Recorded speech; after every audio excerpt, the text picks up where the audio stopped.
Eh, Baik teman-teman, kita lihat saja langsung ke US 100 atau ini adalah kontra CFD dari Nasdaq ya. Oke, karena ini berhubungan dengan saham Amerika, jadi yang perlu kita ketahui pada umumnya pasar saham di Amerika itu dibuka pada jam 8.30 ya, untuk saat ini jam 8.30. Jadi di MetaTrader itu jam 16.30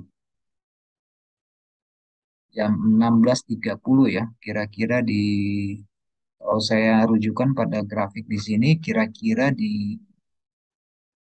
16.30 ya, di candle hitam ini ya. Oke, candle hitam ini 16.30. Nah, pada umumnya eh, ini kan ada perdagangan pre-market ya. Sebelum pembukaan Amerika itu ada pre-market. Jadi sebelum pasar Amerika dibuka, itu sudah ada terjadi perdagangan di sesi Asia dan sesi Eropa. Nah, kira-kira perdagangan apa yang bisa kita terapkan di dalam untuk membaca tindakan harga dari smart money?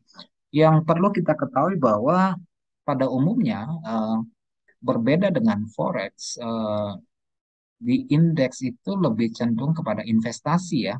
Tapi kalau di forex itu kan lebih cenderung kepada spekulasi. Lebih cenderung kepada spekulasi. Tetapi kalau di indeks maupun saham itu sendiri lebih cenderung kepada eh, pertumbuhan portofolio. Jadi bukan perdagangan yang sifatnya ke intraday atau jangka pendek ya. Kalau saham yang lebih cenderung kepada investasi yang mungkin jangka waktunya bisa jangka menengah ataupun jangka panjang. Nah, namun di dalam platform MT4 kita bisa memperdagangkan seperti layaknya perdagangan forex di pasar ketiga yang telah disediakan oleh broker masing-masing. Kita bisa melakukan eh, perdagangan CFD sampai dan bisa sell ya, gitu ya. Oke teman-teman, seperti yang saya jelaskan, pada umumnya investor tidak akan terlalu peduli dengan pergerakan 1 jam, ya. Jadi, tidak terlalu peduli dengan pergerakan 1 jam karena investor lebih cenderung ya minimal dia melihat time frame grafik di 1 hari gitu ya, 1 hari grafiknya di 1 hari. Jadi kalau untuk time frame 1 jam, daily ke bawah itu lebih cenderung kepada pedagang spekulan atau intraday trader atau daily trade ya. Baik teman-teman, kalau teman-teman perhatikan dari grafik yang saya sajikan ini,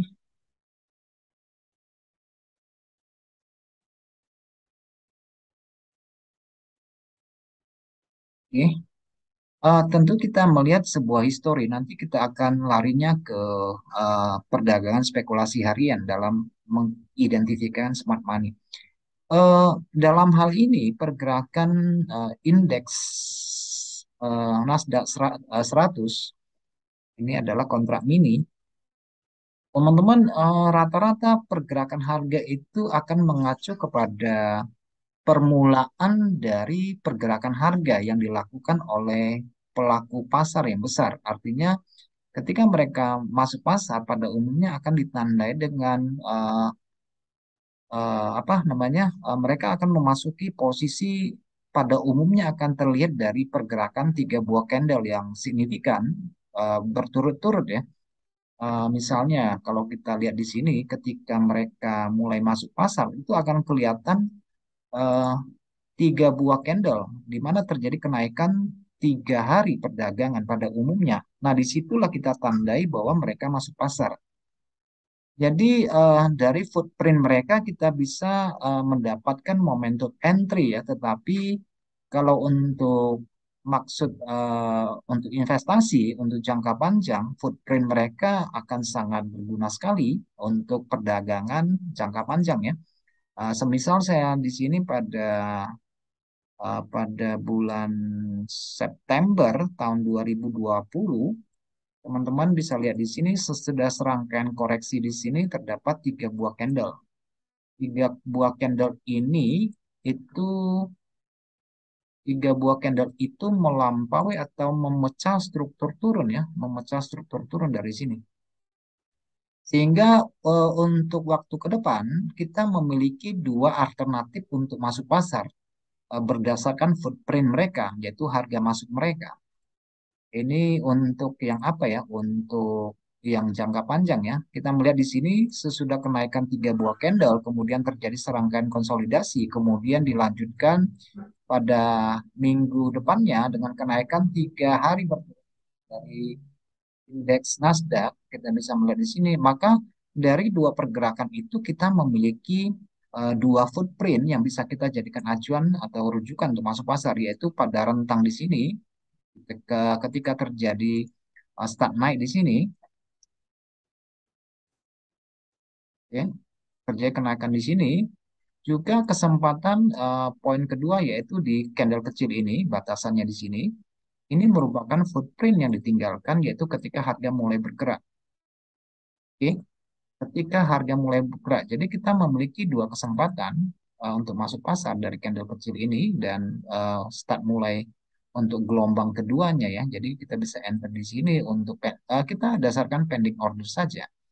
Dan juga di sini di antara candle putih ini ya tidak signifikan, bisa saja dia larinya ke sisi bawah atau hanya berdasarkan candle ini aja. Tapi sesudah perdagangan pada candle putih pertama di sini dari jejak yang ditinggalkan ini shadow yang di sini sudah menggambarkan keseimbangan. Jadi kita lebih cenderung ambil posisi buy-nya di sini ya. Kita lebih cenderung ambil posisi buy-nya di sini karena ini maksudnya untuk investasi, tentu kita tidak terlalu mementingkan pemasangan stop loss ya, karena untuk investasi. Nanti kita akan cerita bagaimana metode yang bisa kita gunakan untuk mengidentifikasi smart money di dalam perdagangan harian ya. Uh, Perdagangan menggunakan time frame yang lebih kecil. Nah, sementara kita lihat dari proyeksi di daily dulu ya, yang menurut saya ini adalah kerangka waktu yang standar saja, tidak terlalu besar juga tidak terlalu kecil ya, karena saham ya sebaiknya kita melihat frame yang lebih besar.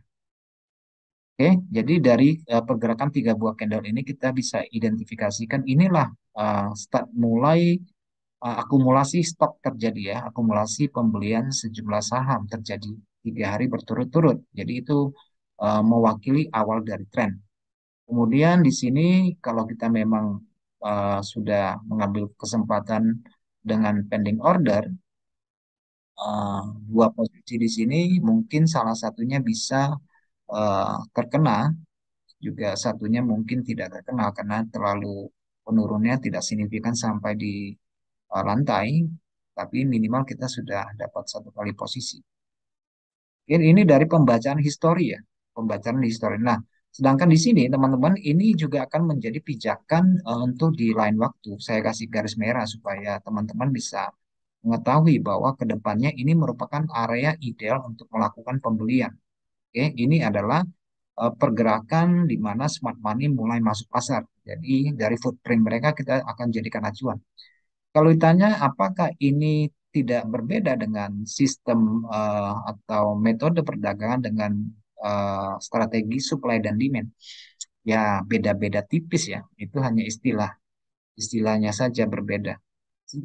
Cuma kita harapkan ketika posisi kita sudah masuk, itu akan terjadi yang namanya order flow ya, artinya pergerakan harga itu berdasarkan footprint dan kita sudah melakukan pending order, jadi tanpa harus melihat pasar setiap waktu. Ya kira-kira seperti set and forget lah ya, jadi kita bisa masuk pasar pada level ini. Jadi dua level harga ini pada masa yang akan datang ini akan menjadi pijakan tempat membeli kembali. Bisa dibilang juga ini merupakan bottom dari gelombang naik. Itu sama saja ya, bottom dari gelombang naik itu bisa kita jadikan rujukan. Nah, kita lihat ke depan apakah ketika harga masuk kembali ke harga 1122 ini harga akan mental kembali ke sisi atas karena ini adalah footprint yang dia tinggalkan. Nah, di sini kita melihat bahwa ketika terjadi kenaikan harga juga ada terjadi serangkaian koreksi ya, kira-kira jatuhnya 5%. Nah, apa yang kita bisa dapatkan? Apakah kita bisa mendapatkan harga di sini? Rujukannya di mana? Rujukannya juga pada harga yang kalau saya lihat secara historik bisa kita gunakan. Kira-kira ada candle yang memiliki dua atau lebih lebih dari dua shadow ya. Karena lebih dari dua shadow, shadow di sini menggambarkan dalam situasi indeks ini adalah terjadi sejumlah akumulasi order atau permintaan kembali. Teman-teman bisa lihat di sini tidak bisa sama persis karena harga tidak mutlak harus jatuh di sini. Bisa juga jatuhnya di sini, kelihatan di sini. Ini merupakan jejak konsolidasi equilibrium sebelum smart money melanjutkan pembelian ke sisi atas di sini. Yang bisa dilihat di sini, ini juga merupakan footprint yang dia tinggalkan. Smart money merupakan order posisi pada area di sini. Kita kasih kasih apa? Kasih garis juga supaya kita bisa melihat ke depan apakah level harga ini terjadi pemantulan atau terjadi uh, penolakan pada level ini. Nah, setiap uh, posisi yang dimasuki oleh smart money tentunya ini terbaca dari harga saham ya, kumpulan harga saham mega cap seperti teknologi dari Apple, Amazon, kemudian AMD atau dari Google maupun Microsoft atau dari Tesla dan sebagainya ya. Nah, teman-teman bisa ngecek aja nanti harga. Ini saya pikir ini cara yang paling gampang untuk melihat footprint yang ditinggalkan. Teman-teman cocokkan aja tarik dari garis ini, nanti akan kelihatan kok. Itu pada umumnya merupakan area equilibrium sebelum terjadi uh, imbalance harga ya. Ini merupakan equilibrium, keseimbangan harga sebelum terjadi imbalance harga. Maka zona harga ini yang memiliki shadow seperti ini akan menjadi tempat ideal untuk menempatkan posisi.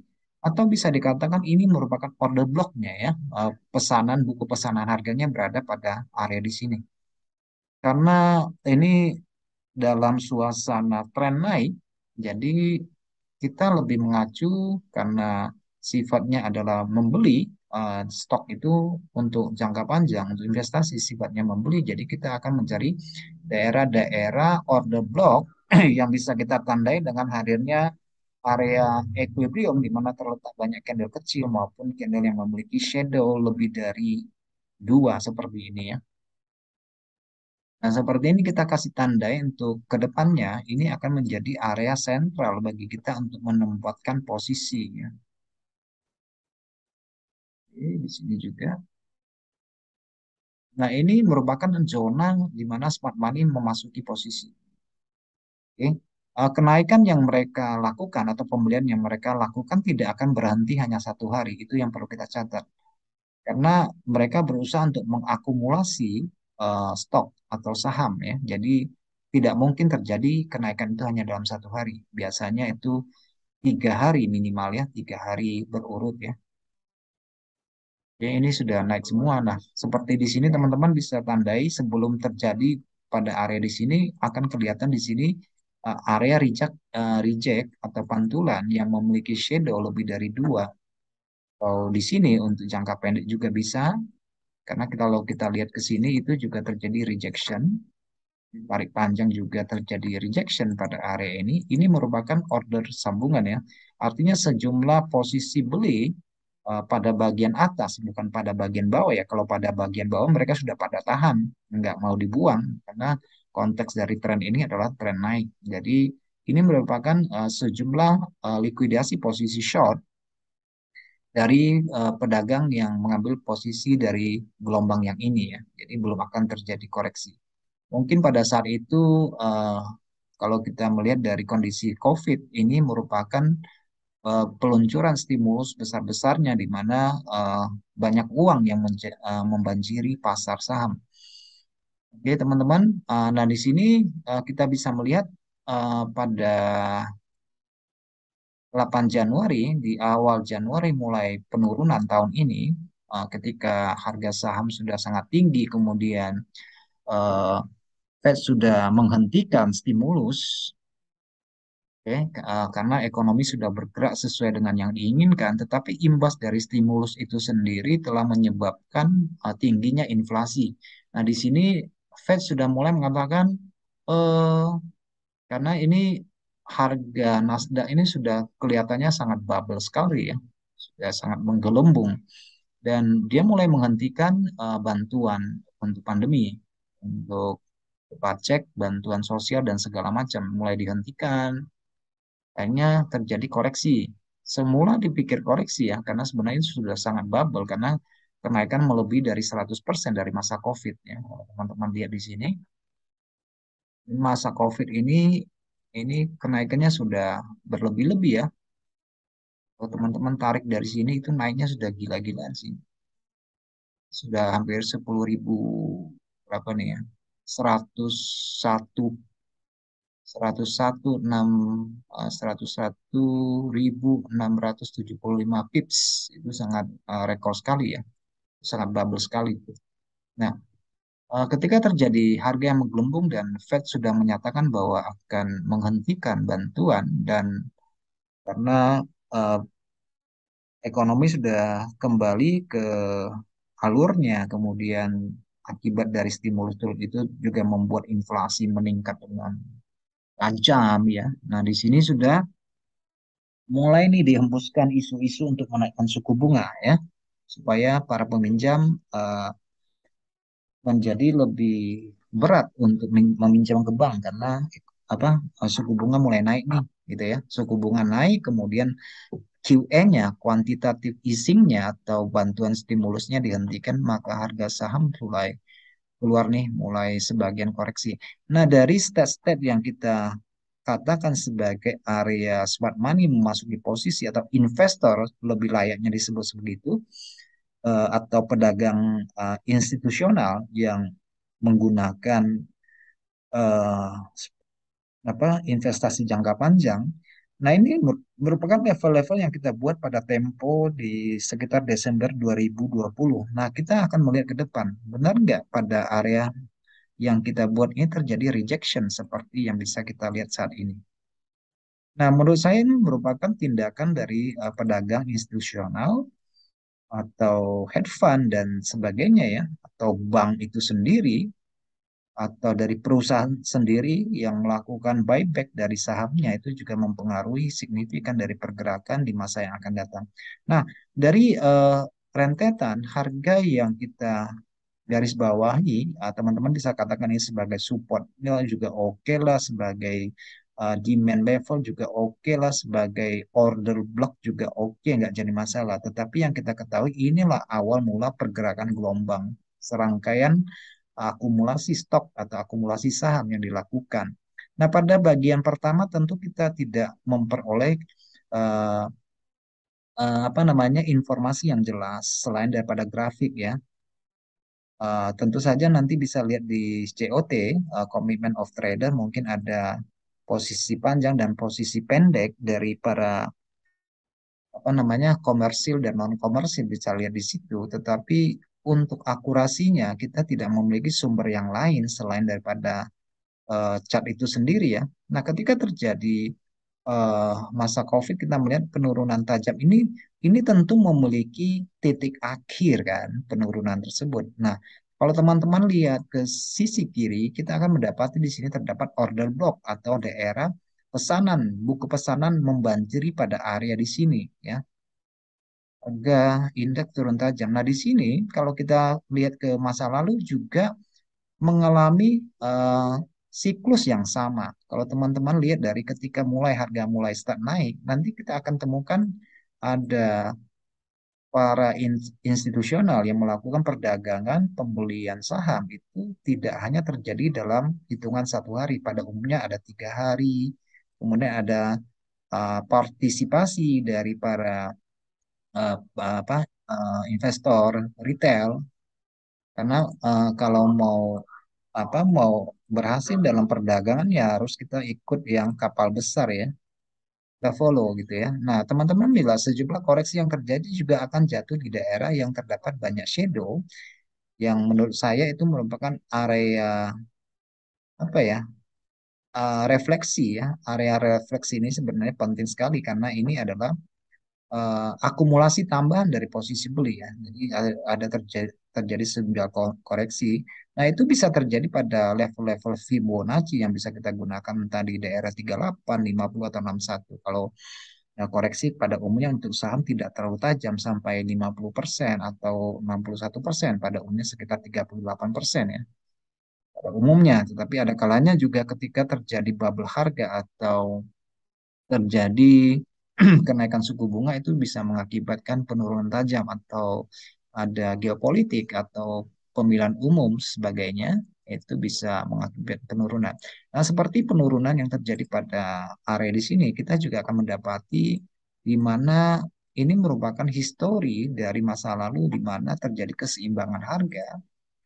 Artinya ketika terjadi daerah pas, price acceptance zones, yaitu harga yang disepakati untuk sementara berkonsolidasi itu akan menjadi area equilibrium di masa yang akan datang di mana uh, order block atau orang melakukan pembelian pada area tersebut, gitu ya. Pada umumnya ketika terjadi akumulasi harga saham hanya orang dalam yang tahu, makanya mereka disebut sebagai smart money ya.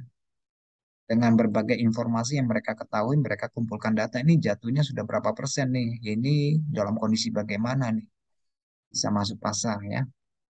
Tapi pada umumnya serentetan yang mereka lakukan, mulai melakukan order di pasar, pada umumnya akan terjadi pemecahan struktur turun ya, satu, dua, tiga, empat. Nah di sini sudah kehilangan momentum drop di sini, kemudian harga melewati struktur, sebagaimana teman-teman pelajari tentang gelombang ya, ini juga terjadi pada indeks. Oke, baik teman-teman, kira-kira itu yang bisa saya sampaikan tentang smart money di dalam indeks, tetapi saya coba memberikan satu pandangan dan peluang transaksi yang terjadi pada frame kecil atau yang bukan sebagai investasi tetapi sebagai spekulasi. Nah, teman-teman bisa buka di H1. Di H1 ini saya sudah memberikan indikator untuk membatasi jam pembukaan pada pasar Amerika. Nah, karena pasar Amerika merupakan kiblat dari eh, pergerakan harga saham global, ini akan dipantau. Nah, seperti yang saya bilang, eh, pada umumnya market Amerika dibuka pada jam 16.30. Nah, pada market jam 16.30 ini biasanya akan terjadi turbulensi harga pada indeks karena di situ terjadi sejumlah order posisi maupun likuidasi terjadi di situ. Nah, teman-teman, ini kalau teman-teman perhatikan setiap apa pembukaan pasar itu smart money dalam kategori mungkin sebagai hedge fund ataupun pedagang atau investor yang memiliki dana yang cukup besar, mereka akan pesan harga. Pesan harganya tidak akan jauh dari eh, candle-candle yang cukup besar, cukup dominan, yang kita tandai sebagai area order block. Jadi disinilah terjadi eh, yang namanya order flow ya. Jadi sesudah mereka menjemput posisi mereka akan terjadi pergerakan yang berlawanan arah. Nah, garis-garis putus-putus ini merupakan garis pembukaan pasar pada Amerika dan ini saling bertautan. Misalnya, kalau misalnya kemarin terjadi sejumlah sejumlah likuidasi posisi posisi buy mereka yang dulu, kalau teman-teman perhatikan, blok ini yang saya kasih blok ini merupakan sesi Amerika. Nah, teman-teman perhatikan pada keesokan harinya, pada pembukaan Amerika berikutnya, kalau ternyata pada pasar Amerika esok harinya terjadi kenaikan yang melampaui sesi yang kemarin, nah pada umumnya harganya akan naik. Artinya pembukaan hari ini dan penutupannya melampaui harga pembukaan satu hari sebelumnya, biasanya keesokan harinya harga akan naik. Sedangkan pada pre-market ini cenderung akan mengikuti sebagai pasar korektif pada sesi Asia dan Eropa. Tetapi itu juga bisa diperdagangkan, teman-teman. Oke, jadi perhatikan saja pada jam-jam sesi Amerika, jam 8.30 waktu Indonesia bagian Barat, teman-teman akan melihat di sini, kalau dia cenderung naik seperti ini, oke, biasanya juga peranannya ketika terjadi pembukaan tidak melulu bahwa harga akan naik, kadang-kadang dia turun dulu untuk mengambil posisi bawah, likuidasi bawah seperti ini merupakan daerah base atau konsolidasi pada sesi Asia, karena pada sesi Asia dan sesi Eropa sudah terjadi sejumlah kenaikan. Nah, pada umumnya pada sesi Amerika akan terjadi likuidasi posisi buy ini, sehingga harga akan turun pada area seperti di sini. Itu pada 1 jam ya, pada 1 jam atau di bawah 1 jam. Nanti akan kita lihat yang lebih kecil ya, lebih kecil ke bawah time frame-nya. Dia akan pada daerah ini merupakan zona beli ya, daerah zona beli kalau tidak usah terlalu tergesa-gesa atau kita melewatkan jam buka dari sesi Amerika. Kalau memang pada dasarnya dia mau naik karena dari penutupan hari sebelumnya sudah melampaui yang sebelumnya, akan terjadi rejection seperti ini dan kita untuk masuk di sini juga tidak menjadi masalah. Tidak mesti harus melihat di 1 jam, teman-teman juga bisa melihat di 30 menit ya, lebih konkret lihatnya ya. Nah, seperti di sini 30 yang saya tunjukkan di sini, eh, ini sesi Amerika yang turun. Udah turun, kemudian dia tutup di atas. Artinya yang kemarin itu tipis nih. Kemarin itu tipis. Kemudian pada sesi Eropa, ini harga turun nih. Turun ke area yang saya sebut sebagai order block. Ini tempat orang sama pemahamannya pada time frame daily yang saya tunjukkan. Ini merupakan area rejection, artinya memiliki sesuatu. Kenapa harga reject di sini? Karena pada level ini terjadi order block ya. Ini di sini ada dua candle kecil. Ini merupakan level order block. Kalau kita tarik panjang, ini akan menjadi daerah beli atau tempat orang pesan pesan ini, pesan harganya di sini nih. Oke, perhatikan banyak shadow di sini. Ini merupakan area rejection sehingga kalau terjadi penurunan pada sesi Asia, Eropa ataupun terjadi penurunan sebelum pembukaan Eropa, kalau diperhatikan harga tertahan di sini, ini merupakan area yang cenderung efektif untuk kita memasuki pasar, gitu ya. Tapi kalau tidak terkejar, misalnya harga sudah naik ke sisi atas, tidak usah buru-buru kalau harga memang dia mau naik. Kalau mudah-mudahan ada sejumlah koreksi yang bisa kita manfaatkan yaitu ketika dia pecah gelombang ya. Ini pecah struktur, ini gelombang sell yang dia pecah di sini. Ini bisa jadikan rujukan untuk ambil posisi. Teman-teman bisa juga ukur kira-kira daerah 5061 untuk menempatkan posisi ya. Ketika sudah terjadi serangkaian kenaikan pada sesi pembukaan. Kalau dia koreksi, bisa ambil kesempatan di 61 atau teman-teman perhatikan saja nanti ini pada sebelah kiri itu ada konsolidasi itu merupakan area untuk memasuki pasar karena ini strukturnya sudah terbangun di sini jadi kita bisa ambil posisi beli. Nah, selanjutnya kalau pada keesokan harinya kita lihat dari penutupan hari sebelumnya ini harga open dan harga ini penutupan sebelumnya kan begini ya range-nya, range transaksi atau dealing box-nya seperti ini. Teman-teman perhatikan dari flood yang terjadi pada sesi Amerika, pas sesi Asia maupun pada sesi Eropa, perhatikan dengan jernih bahwa 1 hari sebelumnya Amerika sudah naik. Nah, kenaikan kemarin tidak menjadi suatu panutan bahwa pasti besoknya akan naik, tetapi kita harus melihat kepada area order block.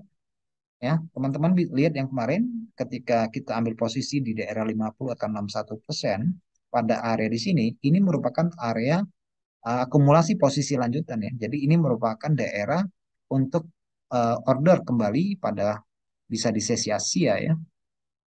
Karena seperti yang saya bilang, sesi Asia cenderung akan mengikuti yang terjadi pada sesi Amerika hari sebelumnya. Nah, di sini pada sesi Amerika terjadi penurunan, kemudian harga makan balik di atas. Nah, ini sebenarnya kesempatan untuk masuk pasar. Tetapi yang kita lihat di sini tidak terjadi koreksi seperti yang kita inginkan dari 1 hari sebelumnya ya.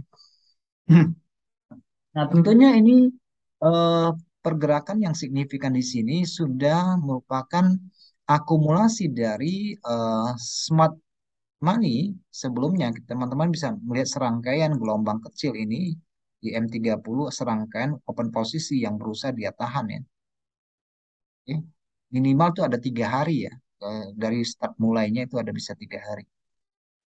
Nah, kebetulan yang terjadi di sini harga sudah pecah struktur, jadi tidak ada koreksi yang mendalam di sini ya. Seperti candle pada tanggal 26 Mei, harga yang naik signifikan tanpa koreksi di sini. Secara struktur kita bisa melihat ini merupakan sudah breakout terhadap posisi sesi Amerika berapa hari sebelumnya ini, ya kan? eh, beberapa perdagangan sesi Amerika, kira-kira ada 4 hari perdagangan ini dijebol gitu ya. Ini dijebol. Ini tidak ada terjadi pembalikan harga pada area di sini. Ini strong breakout ya. Jadi pada keesokan harinya teman-teman bisa lihat di sini, ini juga flat. Nah, sebelum sesi Amerika dibuka, ini sesi Asia sudah dan Eropa sudah membreakout struktur atau harga tinggi 1 hari sebelumnya.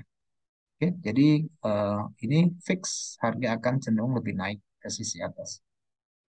Itu dari konteksnya teman-teman. Tetapi Open Amerika sendiri pada jam 8.30 ini pada umumnya akan menjadi level yang diincar atau dijadikan acuan untuk trading di hari-hari yang akan datang pada sesi Amerika ya kalau untuk spekulasi.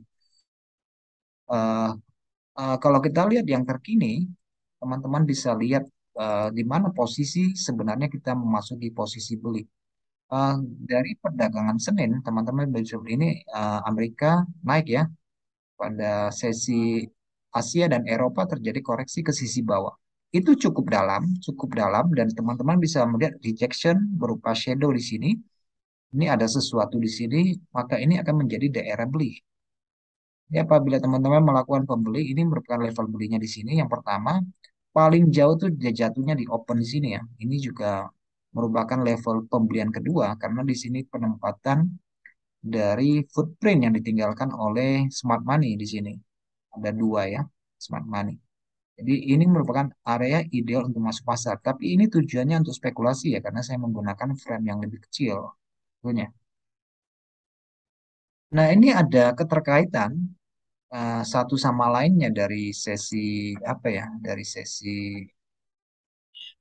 sesi-sesi sebelumnya ya.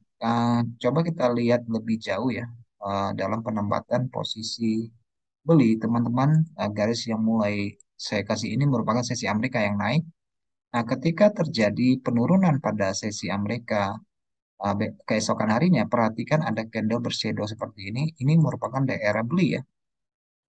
Ini merupakan daerah beli sehingga kita bisa menempatkan stop loss di sini.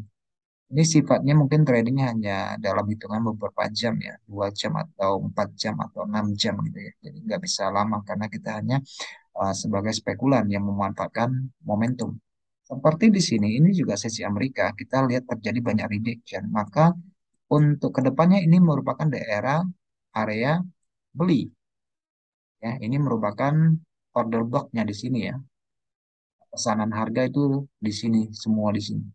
Kalau terjadi kelebihan itu biasanya berupa menjemput likuiditas ya kalau terjadi kelebihan. Tetapi kalau kelebihannya banyak itu sudah terjadi perubahan tren. Jadi itu yang perlu kita perhatikan. Nah, seperti ini teman-teman, ini opennya Amerika, kita tarik ini akan menjadi area untuk pesan harga. Oke. Tetapi kalau misalnya Amerika ini buka turun, keesokan harinya sebelum sesi Amerika terjadi kenaikan, ini juga ada hubungannya dengan yang ini. Pembukaan Amerika sebelumnya. Pasti ada hubungannya. Karena itu memiliki rentang harga yang cukup lebar dan itu saling keterkaitan antara pasar hari ini dan hari yang akan datang. Seperti di sini, di jam 8.30 kita tarik seperti ini. Ini merupakan area orang pesan harga di sini. Dan merupakan daerah pantulan di garis ini ya. Bisa diperhatikan di situ. Tergantung nanti teman-teman melihat bagaimana konteks dari tren yang terjadi. Eh, tapi kalau misalnya trennya lagi naik, ya kita usahakan untuk mengikuti ya. Jadi hanya mengambil posisi beli pada daerah pembukaan Amerika ini merupakan ya mereka investor ya bukannya di sini berarti kalau naik naik dan turunnya pasti berada di sini sehingga kita bisa memanfaatkan seperti ini untuk pesan harga ya. Jadi nggak usah ditunggu-tunggu seperti ini. Harga turun, naik, kemudian pasar Amerika naik pada keesokan harinya. Nah, dia tidak mutlak harus tutup opennya yang satu hari sebelumnya karena ini masih berhubungan dengan open yang di sini gitu ya. Kalau saya kasih shape itu akan seperti ini, kan seperti ini. Jadi anggap per candle aja seperti melihat candle satu candle dengan satu candle sesinya satu sesi ya satu candle akan kelihatan seperti ini. Sebagaimana teman-teman melihat candle seperti ini, melihat candle seperti ini ya, sama aja ya. Nah ini jatuhnya bisa di sini, jatuhnya juga bisa di sini. Sama aja seperti ini. Anggap satu candle ya. Abaikan sesi pre-marketnya. Karena ini yang paling penting adalah sesi Amerika. Karena yang kita perdagangkan adalah indeks.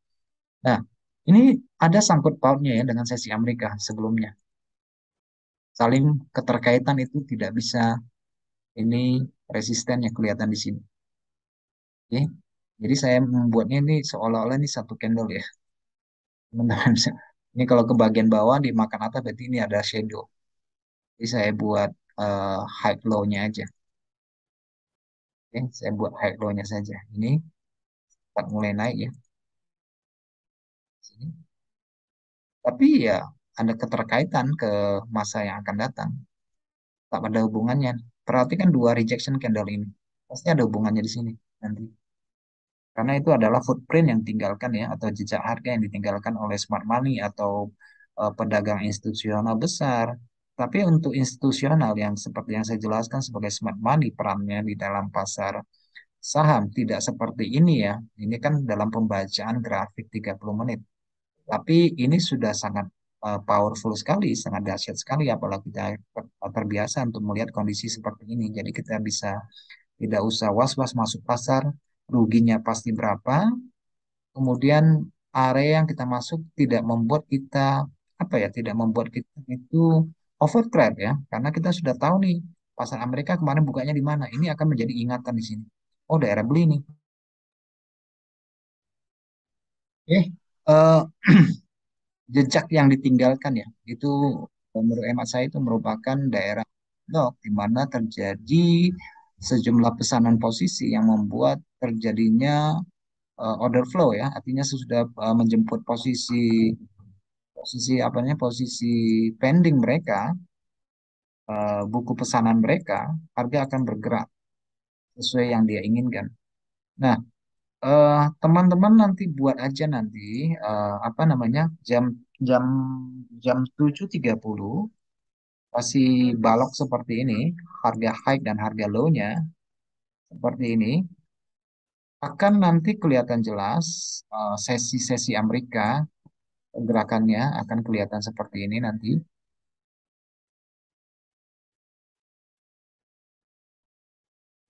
Jadi akan ketahuan nih pasar Amerika naik turunnya seperti akan ketahuan seperti ini. Akan lebih jelas ya bagi kelihatan lebih jelas high low dan jam bukanya seperti ini. Ini akan kelihatan lebih jelas. Oke, yang ini melampaui. Artinya melampaui perdagangan ini melampaui di sini terjadi break struktur. Ya, jadi kita tinggal mencari jejak yang ditinggalkan di mana sih idealnya tempat masuk pasar seperti yang saya jelaskan bisa kita prinsipnya membaca candle ya. Nah, bisa lihat dari strukturnya, daerah order blocknya sebelum-sebelumnya ya. Di sini di sisi Amerika, oke. Itu nanti ada hubungannya nanti ke sini. Itu kita bisa pesan harga aja, nggak usah overtrade karena kita tahunya pesan harga. Kita tidak melibatkan secara aktif untuk memantau pasar ya. Jam Amerika atau jam Eropa kita lihat aja di mana ya bekas yang ditinggalkan, di mana kira-kira pesanan itu dilabuhkan di sini, kelihatan di sini. Kalau kita perhatikan sesi sesi Asia dikoreksi pada masa Amerika, di sini merupakan daerah apa namanya daerah older block, banyak rejection yang bisa kita lihat di sini. Oke. Ini merupakan level beli. Setiap yang saya buat seperti ini akan menjadi area level beli ya. Ini sesi Amerika naik nih. Ini yang ditinggalkan di sini nih. Dan ini merupakan area beli. Ini berselang 3-4 hari nih terjadi reaction pada area yang sama. Nah, bagaimana kalau eh, sesi Amerika ini ditutup melampaui besoknya? Ini bisa menjadi koreksi atau malah terjadi penurunan tren ya. Bisa terjadi penurunan tren, apalagi yang dilewati ini 2 sesi nih. Berarti penurunan ini adalah koreksi dari total kenaikan 3 sesi 3 hari sebelumnya. Pada intinya pasar adalah mencari titik keseimbangan ya, di mana terjadi keseimbangan disitulah harga akan berhenti sejenak. Oke, ini daerah Old Block bisa dijadikan rujukan untuk masuk pasar, tergantung tren yang berlaku ya, tergantung tren yang berlaku. Yang penting ingat ini saling berhubungan ya, antara yang satu pasar Amerika itu saling berhubungan, anggap seperti candle biasa ya. Ini saling berhubungan. Jadi kalau dia melampau, dia akan mencari sesi sebelumnya. Ya, sama seperti membaca candle lah ya.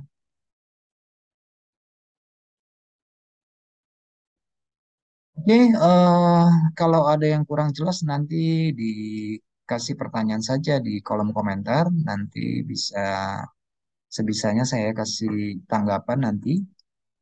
Atau memang kurang jelas karena keterbatasan waktu, saya tidak melihat kepada indeks yang lain karena untuk menjelaskan ini pada prinsipnya sama ya. Pada prinsipnya sama. Nah, sekarang kita lihat ini indeks nih.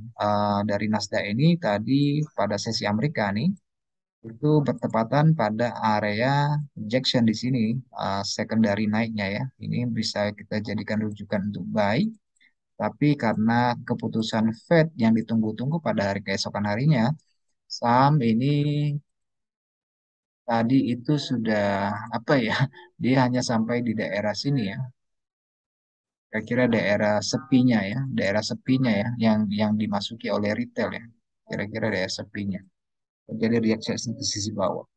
Nah, apabila Fed menaikkan suku bunga lebih dari 75 akan berpengaruh besar pada indeks Nasdaq ya.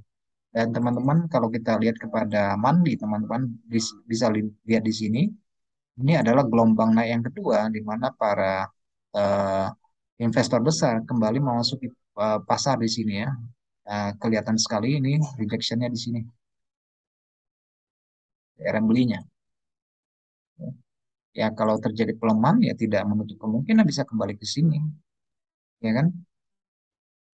Tapi yang saya lihat ini adalah start kenaikan ini memang sangat luar biasa untuk apa ya untuk Nasdaq ya sejak terjadi ini nggak ada apa-apanya masa pandemi ya nggak ada apa-apanya dibandingkan kenaikan ini kenaikannya luar biasa sekali sampai ratusan persen bahkan mungkin sampai 200% lebih ya dibanding masa itu pandemi.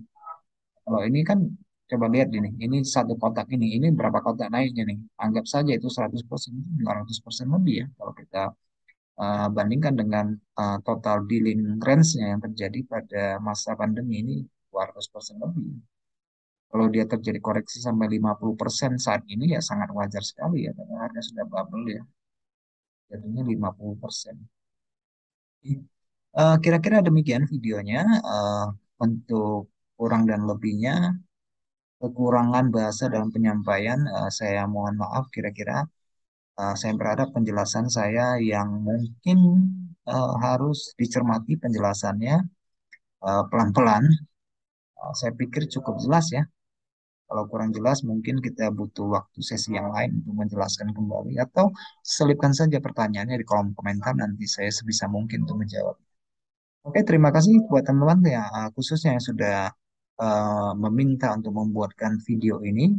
Saya juga merasa terbantu untuk merefresh eh, ingatan saya tentang smart money, konsep smart money di dalam perdagangan, meskipun saya lebih cenderung untuk melihat kepada pasar forex, tapi di dalam indeks itu juga sama ya berlaku.